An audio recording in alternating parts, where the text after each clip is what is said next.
Tonight, the immediate impact of Canada Post workers walking off the job.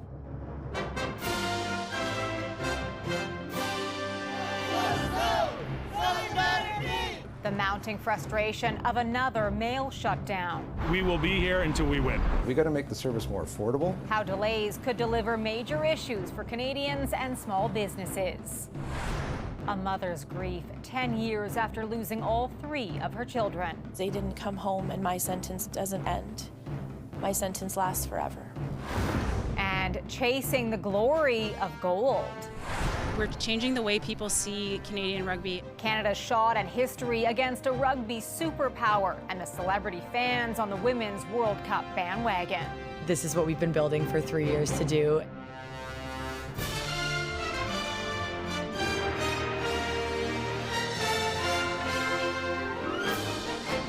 CTV National News with Heather Butts. Good evening. Another strike at Canada Post has brought mail delivery to an abrupt halt. The Crown Corporation and union have been at odds for nearly 2 years, unable to reach an agreement. But this work stoppage is in response to Ottawa's announcement Thursday of sweeping changes set for the Postal Service. CTV's Rachel Aiello starts us off. Thousands of postal workers are on strike. We will be here until we win. The trigger for the shutdown? Fears of job losses. In light of the sweeping changes the federal government is forcing, including ending door-to-door delivery, in an effort to save a struggling Canada Post. The government is trying to take away a public service. But as long as this labor disruption lasts, no new mail will be processed or delivered, with few exceptions. Meaning Canadians need to brace for delays. I think there's a bag of mixed emotions. Personally, I'm feeling rambunctious, feisty, a little bit let's go. Thank you so much. There's no sign Jobs Minister Patty Hajdu is ready to step in yet, saying today federal mediators remain available to support the bargaining process, and she is encouraging both parties to continue working towards a fair resolution. Yesterday, Ottawa announced it was ordering Canada Post to transition millions of addresses to community mailboxes, shutter some rural post offices, and extend delivery times for letter mail. Canada Post was getting ready to roll out these reforms, but says it's now reassessing its latest offer, while warning the strike will only worsen the Crown Corporation's dire financial situation. We got to make the service more affordable because Canadians value it, but it's just becoming too expensive to them as taxpayers. Last year's labor dispute cost small businesses $1 billion. Now, treading water amid tariffs, many small business owners fear this mail strike lasting as long, as they are banking on the upcoming holiday shipping season to help stay afloat. Heather? Rachel Aiello in Ottawa for us. Thank you. The issues that sent postal workers to the picket lines also a major concern for some Canadians. CTV's Alison Bamford on how people are reacting to a changing postal service. John Peters checks for his mail every day. He says there's almost always something important in there. I don't trust computer banking, so we still get bills. He's one of 4 million Canadians whose mail is still delivered directly to his house, at least for now. Yesterday, Ottawa authorized Canada Post to end its home delivery services and switch to community mailboxes, a concern for some seniors like Peters. I'm 78, I've had a stroke, so I don't get around that great. Advocacy groups have voiced concerns with accessibility since the community mailbox model was first introduced. Canada's winter's just one barrier that they say could limit access for marginalized groups, including people living with disabilities. For some people, even 10 meters is too far. There's no distance that's a good distance for some people. Canada Post does offer delivery accommodation services. Some 17,000 Canadians already use them. We asked the corporation if these programs will stick around. They said they'll share further details on any changes to mail delivery standards in the near future. Others, like Dennis Bradley, have never had home delivery. Oh, and there's nothing there. And he's never needed it, especially now with his house just 2 doors down from the community mailbox. Times are changing, and if the post office is going to stay viable, they're going to have to make some changes. And I think that would be probably a fairly easy change to make. The change away from door-to-door delivery will take about 9 years, according to the government, giving customers time to adapt. Alison Bamford, CTV News, Saskatoon. The Canada Post strike has hit Newfoundland and Labrador in the middle of municipal and provincial elections, leaving some jurisdictions scrambling. Officials in St. John say ballots mailed in by Wednesday's deadline may still be stuck in the Canada Post system. In the nearby town of Paradise, officials are asking residents to put their mail-in ballots in a drop box outside a local arena. Municipal elections are scheduled for October 2nd. The provincial election is October 14th. Fire crews are keeping a close watch on the weather as they battle a wildfire burning in BC's Okanagan Valley. The weather's been cooperating, lower temperatures, higher humidity. Unfortunately, the wind has been picking up. At this time, it's pushing away from Peachland, which is very helpful. We are concerned that could change at any time. The out-of-control fire has triggered evacuation orders for more than 300 properties near Peachland, BC, while an additional 1,100 properties are on evacuation alert. Local officials say the fire, that's believed to be human-caused, has grown to 220 hectares. Prime Minister Mark Carney is in the UK for a summit to boost trade and economic ties, but his meeting with Canada's oldest ally sparked a friendly rivalry over one of Britain's oldest sports. CTV's Jeremy Sharon reports from London tonight. A fourth official face-to-face with British Prime Minister Keir Starmer for Mark Carney kicked off a visit to London. Well, it's going to be a great match. Yep. And we're going to disagree. Agree to disagree. Despite a friendly rivalry ahead of a big women's rugby match Saturday, the two leaders set their sights on shared defence priorities. We've got Ukraine to discuss, we've got the Middle East to discuss, and thank you for the way we've been able to work together on both those issues. Great pleasure to be together again. The Prime Minister also met with the leaders of Iceland, Spain, and Australia. We are partners in commerce, we're partners in culture. Actually, we actually have pretty similar economies. Talks that all centred around building trade and economic partnerships, an area British High Commissioner Ralph Goodale says Canada and the UK can still build on. We've got $50 billion worth of trade flowing back and forth, and it is 99% tariff and quota-free. Canada is looking to diversify its international partnerships in the face of Donald Trump's trade war. The U.S. president leveraged new tariffs Thursday on a wide range of imported goods, including heavy-duty trucks and pharmaceuticals. Still, Carney today shied away from directly taking aim at the U.S. president. You face special circumstances in Canada, given your neighbor to the south, and let me just apologize. Instead, he shared with a progressive crowd at this summit how he won the April election. So it's not engaging on the turf of the more negative agenda, but focusing on the positive.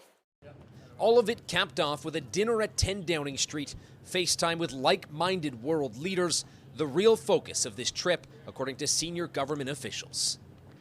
The Prime Minister is set to meet tomorrow with business leaders and investors before taking his Canadian pride to a London rugby pitch. Carney is set to attend the Women's Rugby World Cup to cheer on Canada against England in the final. Heather? Jeremy Sharon in London. And we will have a story on Canada's women's rugby team and their big game tomorrow later in the show. We have a late-breaking news update to a story we shared yesterday. Police have arrested a 35-year-old man for gunning down a Canadian father during a golf trip in Wisconsin. 32-year-old Giovanni Mike Robinson was shot and killed Wednesday while walking back to his hotel. Police in Sheboygan Falls have charged the suspect with first-degree reckless homicide. Robinson had just become a new father and was scheduled to fly back to Canada next week for his sister's wedding, which is now being postponed.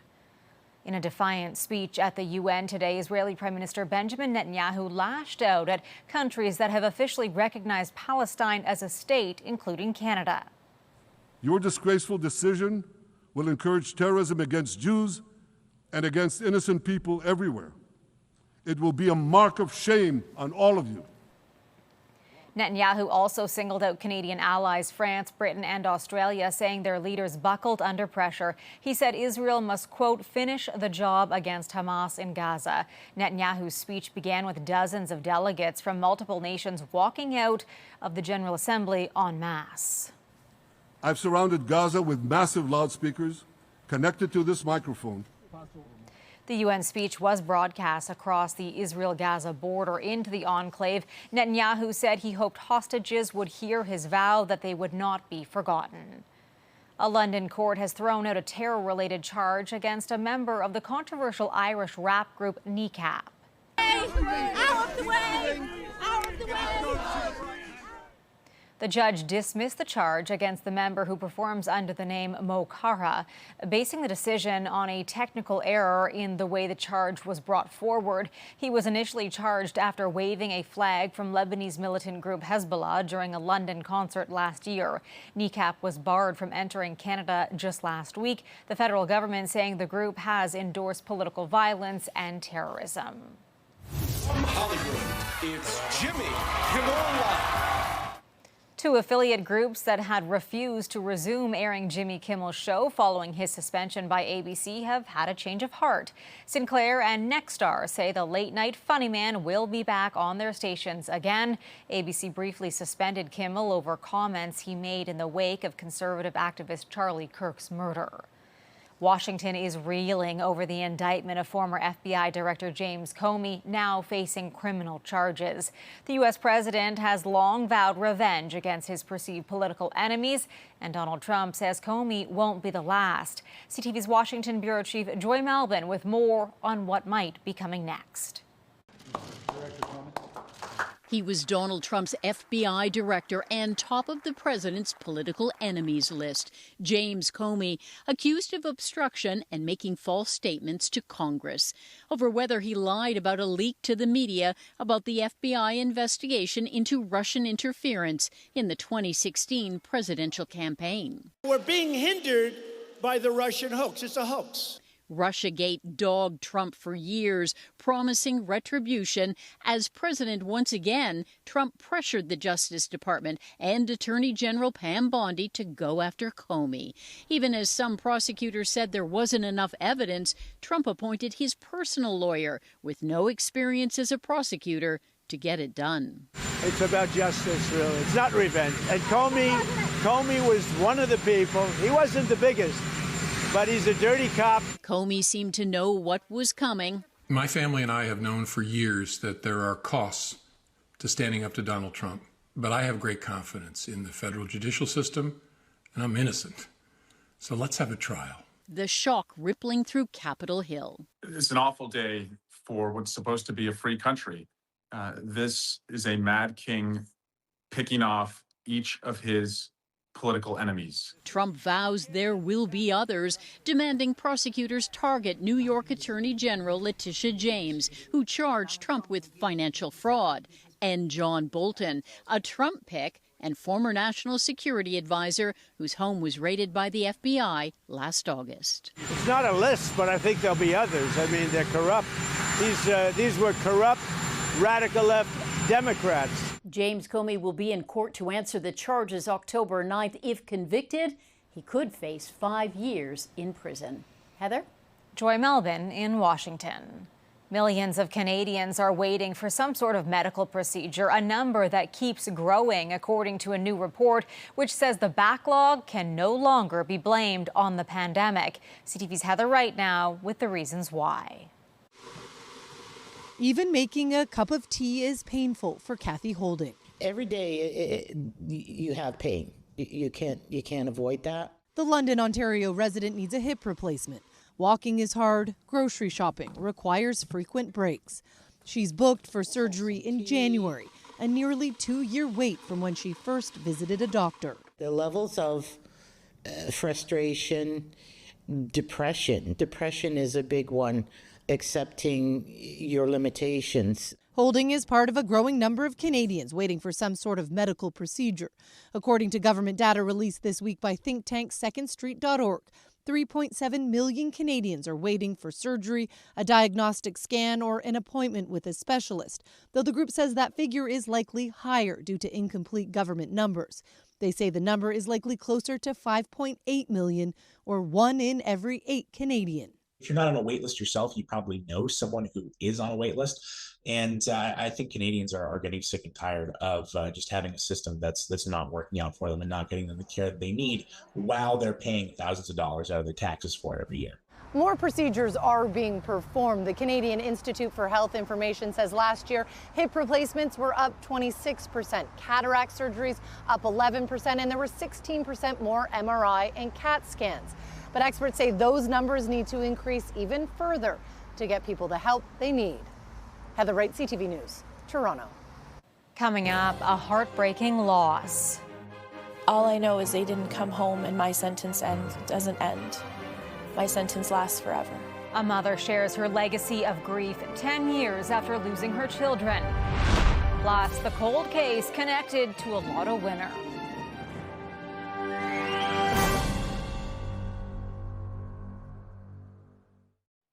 Tomorrow will mark 10 years since a horrific crash killed 3 children and their grandfather, leaving a mother with almost nothing left to hold on to.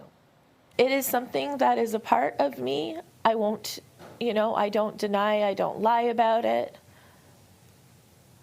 I just wish so much that my favorite photo of my kids is not the photo everyone knows them by because they're dead. On September 27, 2015, in Vaughan, Ontario, Jennifer Neville Lake's children, 9-year-old Daniel, 5-year-old Harry, and 2-year-old Millie, along with their grandfather, were killed when a drunk driver ran a stop sign, his SUV slamming into the family's minivan. It is very nice inside my head because they're alive. And Edward's alive. The grief has grown in the years since, when her late husband Edward died by suicide and a house fire destroyed memories of her family. Now Neville Lake lives with around-the-clock care for her own safety. She started a charity called Many Hands Doing Good to honor her children and father's passions. Still ahead, the vital clues that helped crack a horrifying cold case. Toronto area police have released footage of a suspect firing bullets at 2 separate homes as they investigate 6 shooting incidents in the past month. The homes were occupied at the time, but no injuries were reported. York Regional Police say the 6 shootings, which occurred at 4 separate addresses, are linked. One of the homes, formerly owned by a tow truck driver who was fatally shot last year, was targeted twice. However, police have not confirmed the incidents are connected to tow industry violence. Police in Quebec say they have solved a cold case dating back more than 20 years. A 63-year-old woman has been charged in connection with the grisly murder of a man who had won the lottery just 2 years before his death. CTV's Quebec Bureau Chief Geneviève Bushman has the details from Trois-Rivières. Crime scene technicians uncovered buried secrets, human remains in the backyard of a home on this street here in Trois-Rivières. We want to do the things right because it's been, a quarter of a century that the evidence, the elements are on the ground. The missing persons case of a lottery winner had stumped investigators. Now police say it was a murder so grisly, involving a dismembered corpse, frozen body parts, it has horrified neighbors here. I looked out my window and I saw police, the tents, the digging, says René Bilodeau. It's shocking. In 1999, Louis Valentine won around $210,000 in the lottery and moved from the Montreal area to Trois-Rivières, where he met a woman. Then in February 2001, his family filed a missing persons report, saying they'd not been able to contact him for 6 months. Last night, they arrested a 63-year-old woman, Aline Girardin, the woman police allege Valentine had met years before. The accusation states that she killed the man, stabbing him, and also she dismembered the body, buried the body, even froze the body during a time. Girardin appeared in court. She was charged with second-degree murder and causing an indignity to a human corpse. She has been released on bail and will be back in court for her trial. Geneviève Bushman, CTV News, Trois-Rivières, Quebec. Still ahead, Canada sets its sights on rugby gold.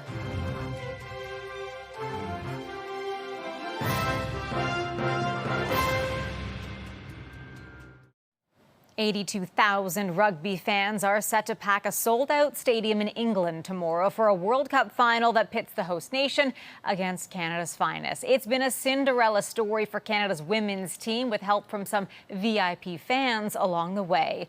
CTV's John Benavali-Rao sets up the match. For fans of women's rugby, tomorrow's match is one of the most anticipated in years. Canada are exceptionally good. It's going to be a really good match. So it's difficult to say which way it's going to go. Obviously, we wish that it goes our way. This, the moment a week ago when the Canadian women advanced to the final, besting the defending champs, New Zealand, and now set to play England's Red Roses. This is what we've been building for 3 years to do, and the fact that we're in this week and this is the game that we're in is just unbelievable, and it's just kind of a surreal feeling. For the Canadians, this is only their second trip ever to the World Cup finals, and Saturday's contest will be tough. The Red Roses is made up of mostly pros, with a budget 10 times bigger than that of the Canadians, and they've won a staggering 32 games in a row. They have an aura about them. Our goal is to burst it, basically. The Canadian team are themselves unbeaten this year and will play Saturday's game in Twickenham, England, at the stadium in front of a sellout crowd of 82,000, the largest ever for a women's rugby game. This is a jam-packed stadium and the biggest stadium in England. I think it's very exciting for women's rugby in general. They're going to kick some ass on Saturday. Rob Baker, the Tragically Hip, praising the team, with the band selling special jerseys to support them. On social media, fan Shania Twain was asked if the team's last win impressed her much. She wrote back, "Oh, you know it did." Red Roses. And Prime Minister Carney meeting with his UK counterpart today, exchanging jerseys. For those who play the game, all of the attention's been great. I think that we're changing the way people see Canadian rugby on the global scale. And if the team can take the trophy, it'll truly be a moment for the nation to treasure. John Benavali-Rao, CTV News, Toronto. And you can watch tomorrow's final starting at 10 a.m. Eastern, 7 Pacific on TSN and CTV2. Should be an exciting game. That is our newscast for this Friday night. I'm Heather Butts. For all of us at CTV National News, thank you for watching. Good night, and I'll see you again tomorrow.